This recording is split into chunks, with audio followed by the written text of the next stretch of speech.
안녕하세요. 전종배 목사입니다. 오늘 말씀 탐구 생활은 출애굽기를 주제로 한 말씀 탐구 생활입니다. 우리가 이 시간에 출애굽기를 함께 살펴볼 텐데요. 먼저 이 출애굽기는 큰 주제별로 나눌 수 있습니다. 총 40장으로 구성된 출애굽기를 구조해서 나눠보자면 1장, 2장, 이건 서론적인 이야기가 담겨져 있는 부분이죠. 1장에서는 창세기 이후에 애굽에서의 이스라엘 백성들 상황에 대해서 설명을 하고 있고요. 2장에서는 그러한 상황 가운데 태어난 모세에 대해서 이야기를 하고 있어요.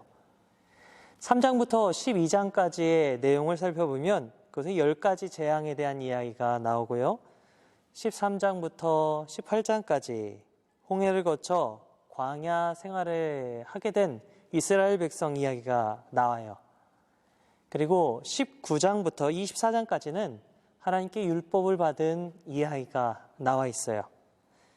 이후에 25장부터 40장까지의 내용을 살펴보면 하나님께 받은 말씀을 토대로 하나님을 예배하는 성막을 만들고 제일을 확립하는 이야기가 출애굽기에 나와 있죠. 우리가 간단하게 도식화해서 살펴보자면 출애굽기 1장부터 18장까지의 내용은 출애굽에 관련된 이야기다, 그렇게 보시면 되겠고요. 19장부터 40장까지는 시내산에서의 이야기다라고 이해하시면 될 것 같아요.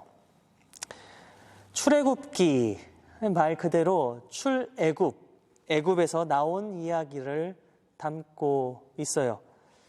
하지만 애굽에서 나온 이야기가 출애굽기 전부는 사실 아닙니다. 출애굽기의 전체적인 내용을 살펴보면 애굽에서 나오는 이스라엘 백성들의 이야기가 이 출애굽기의 절반도 차지하지 않고 있음을 살펴볼 수 있어요. 사실 이 출애굽기를 보면서 하나님께서 구원 역사의 그 주체가 되셔서 이스라엘 백성들을 구원하시는 그 과정으로, 그래서 구원의 과정으로 우리가 출애굽기를 살펴볼 수 있다, 이야기할 수 있겠지만 사실 오늘은 이 구원에 초점을 맞추기보다는 출애굽기에서 이 예배의 관점을 가지고 우리가 이 출애굽기를 살펴보려고 합니다. 하나님이 먼저 이 모세를 부르시죠. 출애굽 이전 이스라엘 백성들의 상황은 애굽에서 강제 노역을 하고 있는 상황이었어요. 이스라엘 백성이 고된 노역을 할 때 그들이 하나님께 예배를 드렸을까요? 아쉽게도 성경에는 당시 이스라엘 백성들이 하나님께 예배를 드렸다라는 얘기가 언급되고 있지 않아요. 그저 이스라엘 백성들이 고된 노역으로 탄식을 하며 부르짖을 때 하나님께서 그 소리를 들으셨다라고만 나와 있을 뿐이죠. 아울러 하나님이 모세를 부르실 때 애굽의 바로에게 이스라엘 백성이 하나님께 예배를 드리려 하니 3일 정도 광야로 갈 수 있게 해달라라고 그렇게 하나님께서 모세에게 시키셨던 것으로 보면 당시 이스라엘 백성들이 하나님을 예배하는 것, 온전하게 예배드리지는 못했을 것이다 라는 생각을 우리가 해볼 수 있을 거예요. 하나님은 예배를 모르던 이스라엘 백성에게 예배를 회복하게 하시려고 모세를 부르셨어요. 비록 모세가 푸른 초장을 따라서 자신의 의지대로 호렙산으로 갔지만 그 산은 하나님의 산이었고 우리 이성적으로는 도무지 이해할 수 없는 모습으로 이 모세에게 하나님이 나타나셨죠. 그리고 이성적으로는 도무지 이해할 수 없는 그런 조건과 그런 상황에서도 이스라엘 백성이 하나님의 백성답게 예배하기를 하나님은 원하셨어요. 하나님의 목적은 노예 생활을 하던 이스라엘 백성, 하나님과 함께 하던 그 선조들의 그 오랜 신앙의 전통들을 다 까먹어버리고 어떻게 하나님을 만나야 할지, 어떻게 하나님께 예배해야 할지를 모르는 이 이스라엘 백성에게 하나님은 자신이 어떤 분이신지를 알려주시기를 원하셨고요. 또 그들이 잊어버린 예배를 회복하길 원하셨어요. 그 목적을 가지고 하나님은 이스라엘 백성들을 부르셨던 것이죠. 자, 이런 하나님의 목적대로 이제 모세와 아론이 바로 앞에 서게 됩니다. 그리고 이스라엘 백성이